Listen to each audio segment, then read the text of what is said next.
गोरी कवि की नई नई शादी हुई थी। गोरी कवि की गाना गाने की बहुत बुरी आदत थी। वो जैसे ही घर में कालू के सामने बैठी होती तो उसको अपनी माँ की बात याद आती थी। गोरी बेटी, हर समय गाना गाने वाली पत्नी अपने पति को अच्छी नहीं लगती। ये गाना गाने वाली आदत छोड़ दे वरना तेरा घर नहीं बस पाएगा।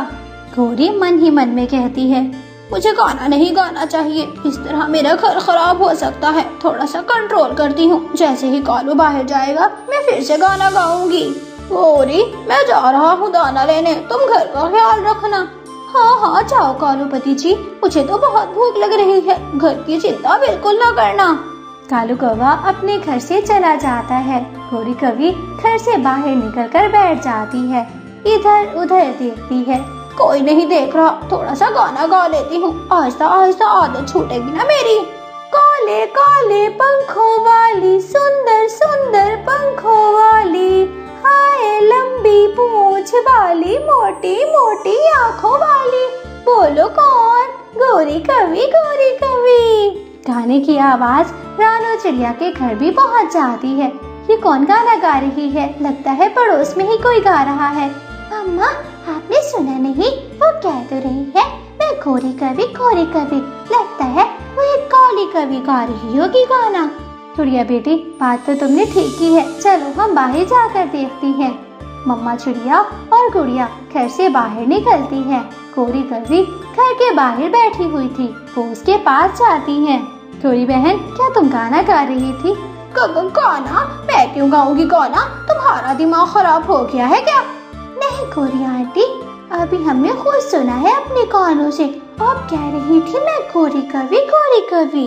रानो, बुरा मत मनाना, ये तुम्हारी छोटी चिंगारी मुझे अच्छी नहीं लगती, किसी दिन लगाऊंगी इसके कान के नीचे एक। गोरी बहन, गलती हो गई, आप ऐसे गुस्सा मत करें, छोटी है, बच्ची है, इस पे क्या गुस्सा निकालना। चिड़िया, एक मेहरबानी करोगी, अपनी बेटी को यहाँ से लेकर जाओगी क्या? मम्मा चिड़िया अपनी बेटी गुड़िया को लेकर वहाँ से चली जाती है।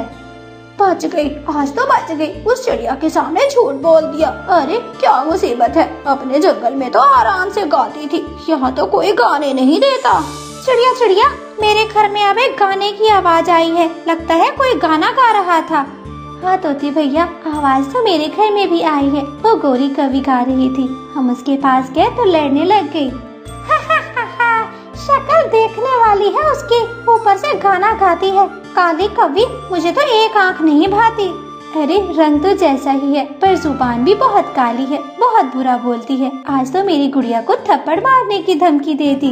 अरे गुड़िया मेरी भाजी है, मार कर तो देखे, मैं उसका मुंह तोड़ दूंगा। थोड़ी देर में कालू कौवा भी भोजन लेके घर आ जाता है। वो दोनों भोजन खा के सो जाते हैं। सुबह हो जाती है। सुबह ही सुबह कालू कौवे ने काम पर जाना था। कोरी कोरी, मेरी बात सुनो, घर का ख्याल रखना, मैं काम पर जा रहा हूँ, मेरे कपड़े भी धो लेना आज। हाँ हाँ कालू पति जी, आप चिंता मत करो। कालू कौवा काम के लिए चला जाता है। गोरी घर के बाहर निकल कर बैठ जाती है, इधर उधर देखती है और फिर गाना गाने शुरू हो जाती है। मेरे महबूब मेरे सनम, साथिया मुझसे वादा करो। मिठू जी, वो कालू कौवे की बीवी फिर से गाना गा रही है, जाओ उसको रंगे हाथों पकड़ लो। हाँ मैं अभी जाता हूँ, जो टाइम पर मुकर जाती है इसको मैं रंगे हाथों ही पकड़ूंगा। उसके घर के पीछे से मिठू तोता उसके सामने आकर बैठ जाता है। गोरी कवि आंखें बंद करके गाना गाने में मगन थी। बल्ले बल्ले बल्ले बल्ले। हाँ भी गोरी, बल्ले बल्ले की बच्ची, आने दो कालू को, आज तुम्हारे भी मैं बल्ले बल्ले करवाता हूँ। गंदी गंदी मोटी चोंच वाला तोता, मेरा सारा मजा खराब कर दिया। गाना गाने में भला कौन सी अजीब बात है, सभी गाते हैं, मैंने गा लिया तो कल वो छोटी चिड़िया आ गई और आज ये गंदी मोटी चोंच वाला तोता। गोरी बाज आजा, मुझे मोटी चोंच वाला ना कहा कर, वरना मैं कालू को ऐसी ऐसी बातें लगाऊंगा कि कालू कान के नीचे दो लगाएगा तुम्हारे। जा जा, तुझसे जो होता है कर ले, मैं डरती नहीं हूँ किसी से। मिठू तोता वहाँ से चला जाता है और वो सीधा घने जंगल में जाता है, जहाँ पर कालू कौवा बैठा काम कर रहा था। कालू कालू, मेरी बात सुनो, तुम्हारी पत्नी का पता भी है तुमको कि फिर जब तुम घर से आते हो तो वो क्या करती है? अरे मैं उसको अच्छी तरह समझा कर आता हूँ। मेरे जाने के बाद काम करती है वो सारे घर का। बस कर दो काम। और तुम्हारी पत्नी तो निकम्मी नखट्टू है। अरे घर के बाहर बैठकर गाना गाने शुरू हो जाती है। तोते, मैं तुम्हारी बात पर कैसे विश्वास कर लूं? अरे वो मेरी पत्नी है, मैं उसको अच्छे से जानता हूँ। अरे उसको तो एक गाना भी नहीं आता। अच्छा, अगर विश्वास नहीं है तो चलो मेरे साथ। वो सारे जंगल को अपने गाने सुना रही है। मिठू तोता कालू कौवे को लेकर वहाँ पर चला जाता है, मगर गोरी कवि बहुत चालाक थी। वो रसोई में घुसकर खाना बनाना शुरू कर देती है।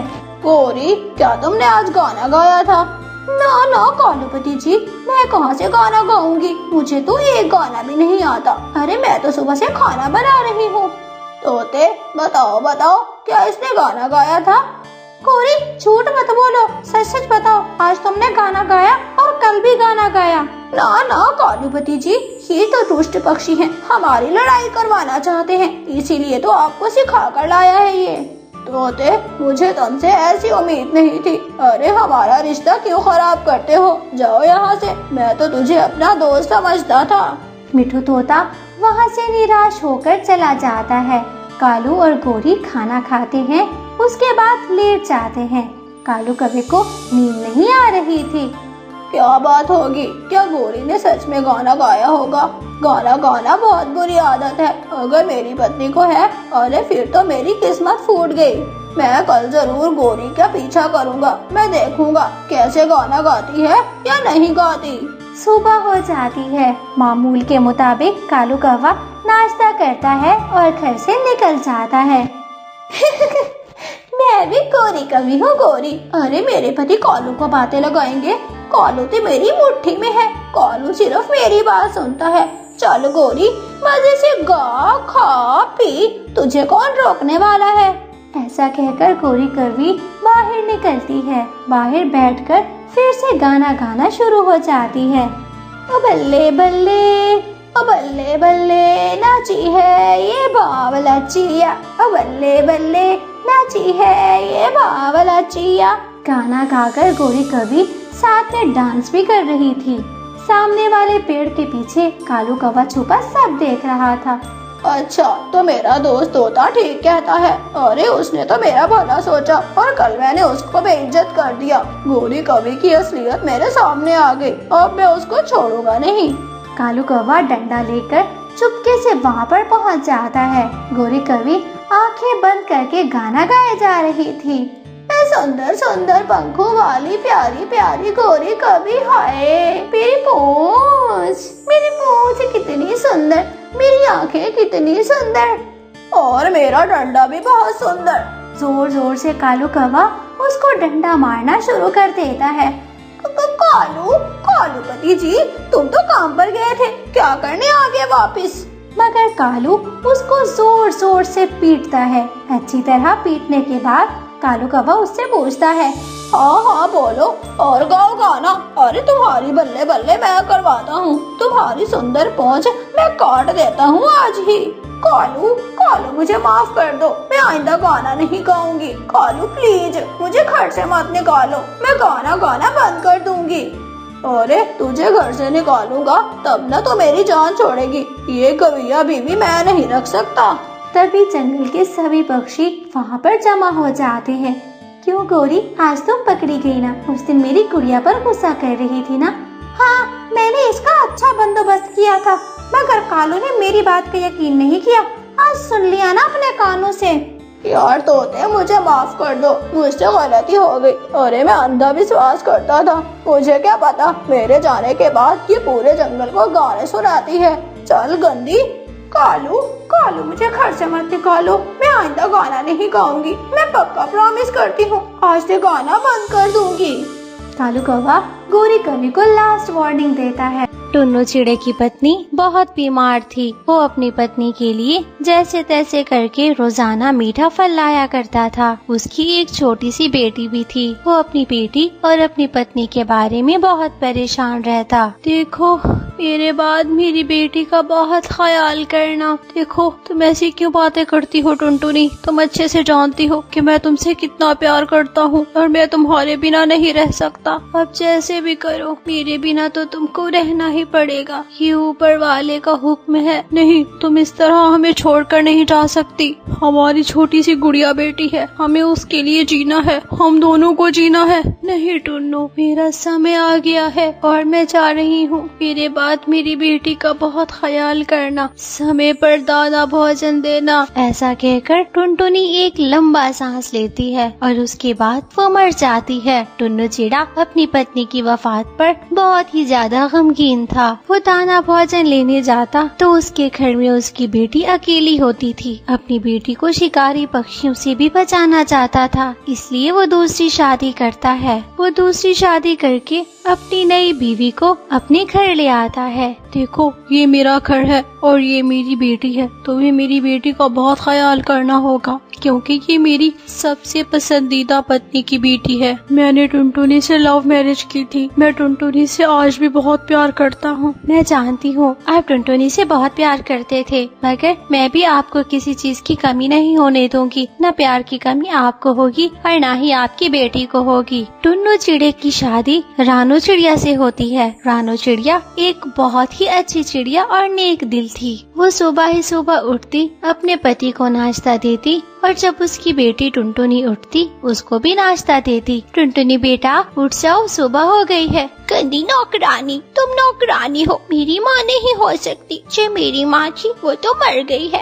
वैसे मैं सिर्फ अपने पापा की बेटी हूँ। नहीं गुड़िया बेटी, ऐसे नहीं कहते, मैं भी आपकी माँ हूँ। नहीं, तुम मेरी माँ नहीं हो, तुम हमारे घर के काम करती हो, काम वाली मासी हो तुम। ये सारी बातें सुनकर रानू चिड़िया बहुत उदास हो जाती है। ना जाने ये कब समझेगी, मुझे अपनी माँ कब समझेगी। मैं जितनी भी इसकी करती हूँ मगर ये हमेशा ही पानी फेर देती है। ऐसे गुड़िया अपनी सौतेली माँ से लड़ रही थी तो तभी वहाँ पर उसका पिताजी टुन्नू आ जाता है। गुड़िया, ये मैं क्या सुन रहा हूँ? शर्म आनी चाहिए, तुम अपनी माँ से ऐसे बात करती हो। पापा, ये मेरी मम्मा नहीं है। जो मेरी मम्मा थी वो तो मर गई। मैं टुनटुनी की बेटी हूँ, मैं रानू चिड़िया की बेटी नहीं हूँ। गुड़िया, माफी मांगो अपनी माँ से और ज्यादा जबान दराजी करने की जरूरत नहीं है। छोटी हो, छोटी बन के रहो। गंदी चिड़िया, इसने मुझसे मेरा पापा छीन लिया। मेरे पापा ने मुझसे कभी ऐसे बात नहीं की थी जैसे मेरा पापा मुझसे अब बात करता है। ऐसे टुनटुनी रोना शुरू कर देती है।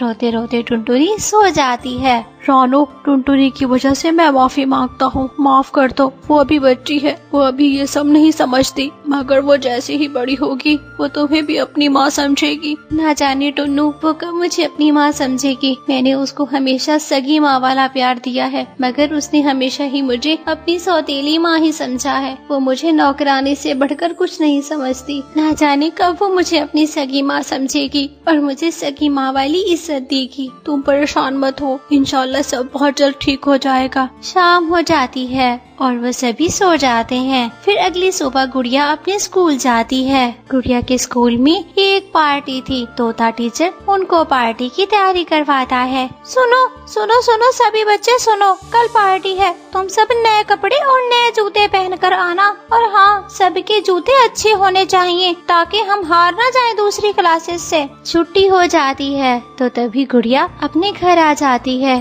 गुड़िया अपने पापा से कहती है, पापा मेरे स्कूल में फंक्शन है और मुझे नए जूते और नए कपड़े चाहिए। ठीक है गुड़िया बेटी, मैं तुमको सब ला कर दूंगा, मगर हाँ अपनी माँ की इज्जत किया करो, अपनी माँ के साथ प्यार से बात किया करो। पापा आपको कितनी बार बताऊं कि ये मेरी नौकरानी है, मेरी माँ नहीं है। आपने इसको मेरे कामों के लिए रखा है ना। बाकी जो मेरी माँ थी, माँ तो एक ही बार मिलती है ना। जो मेरी माँ थी वो मर गई है। गुड़िया, लाजमी नहीं है कि माँ एक बार मिलती है। जो माँ का प्यार दे वो माँ ही होती है। नहीं करती है ये मुझसे प्यार। और हाँ, आप मुझसे दोबारा इस मनहूस चिड़िया की बात नहीं करेंगे, प्रॉमिस करें मुझसे। टुन्नू गुस्से में घर से चला जाता है। वो एक दुकान पर जाता है जहाँ पर से एक खूबसूरत जूतों का जोड़ा और खूबसूरत सी फ्रॉक लेता है। वो अपनी बेटी गुड़िया की चीजें लेकर घर आ जाता है। नहीं चाहिए, ये जूते बहुत गंदे हैं पापा, ये जूते गंदे हैं, मुझे बिल्कुल भी अच्छे नहीं लगे। गुड़िया बेटी, इतने अच्छे जूते तो हैं, आपको फिर क्यों नहीं अच्छे लग रहे?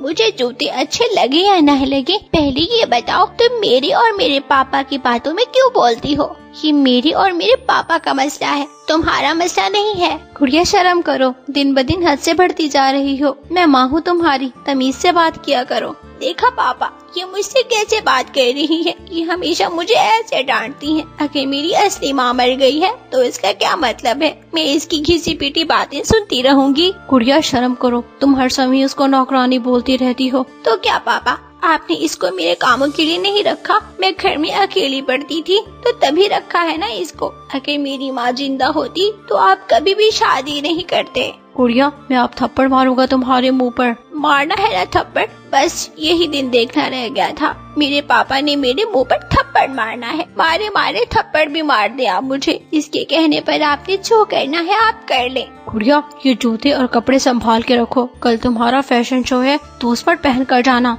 नहीं, मुझे नहीं चाहिए। मुझे जूते और कपड़े ब्रांडेड चाहिए, अच्छे वाले चाहिए। मैं ये वाले जूते नहीं लूंगी। ऐसे गुस्से में गुड़िया घर से निकल जाती है। उसके पापा भी घर से चले जाते हैं। वो उसके लिए दोबारा नए जूते और नए कपड़े लेने चले जाते हैं। उसके पापा जा रहे थे तो रास्ते में एक ऑटो से उनकी टक्कर हो जाती है, जिसके कारण उसके पापा की वहीं पर मौत हो जाती है। मिठू तोता ये हादसा देख रहा था। वो जल्दी से रानो चिड़िया को खबर करने के लिए घर पर आता है।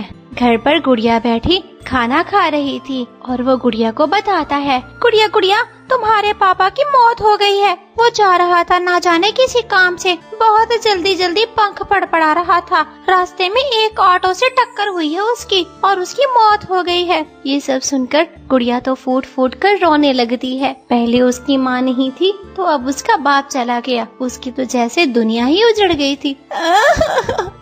मम्मा, मम्मा जल्दी से आए।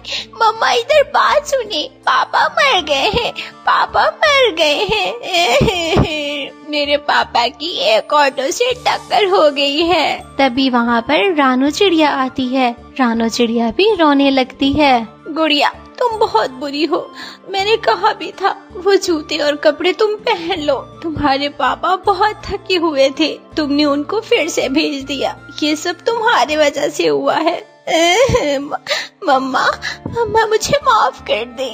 मम्मा, मेरे पापा की मौत मेरी वजह से हुई है। टुन्नू के मरने के बाद रानो चिड़िया अपनी बेटी का दाना भोजन खुद ही लेने जाया करती थी। उसको स्कूल में पढ़ाती, किताबें, बैग सब लेकर दिया करती थी और रात में जब ठंड होती तो गुड़िया को अपने पंखों में छुपा लेती। रानो चिड़िया ने गुड़िया का पालन पोषण ऐसे किया था जैसे एक सगी माँ करती है। फिर एक दिन गुड़िया अपनी माँ के पंखों में सोई हुई थी तो वो अपनी माँ से कहती है, मम्मा, मम्मा मुझे माफ कर दे। आप मुझसे बहुत प्यार करती हैं। मैं भूल कर आपको नौकरानी बोलती थी, मुझे माफ कर दे मम्मा। गुड़िया, तुम तब छोटी थी, अब तुम समझदार हो गई हो, अच्छे बुरे की परख रखती हो, तो फिर अब मैं तुमको क्यों ना माफ करूं? तुम तो मेरी बेटी हो। तभी से गुड़िया अपनी माँ से बहुत प्यार करने लगी थी और अपनी माँ के साथ बहुत अच्छा रवैया रखती थी।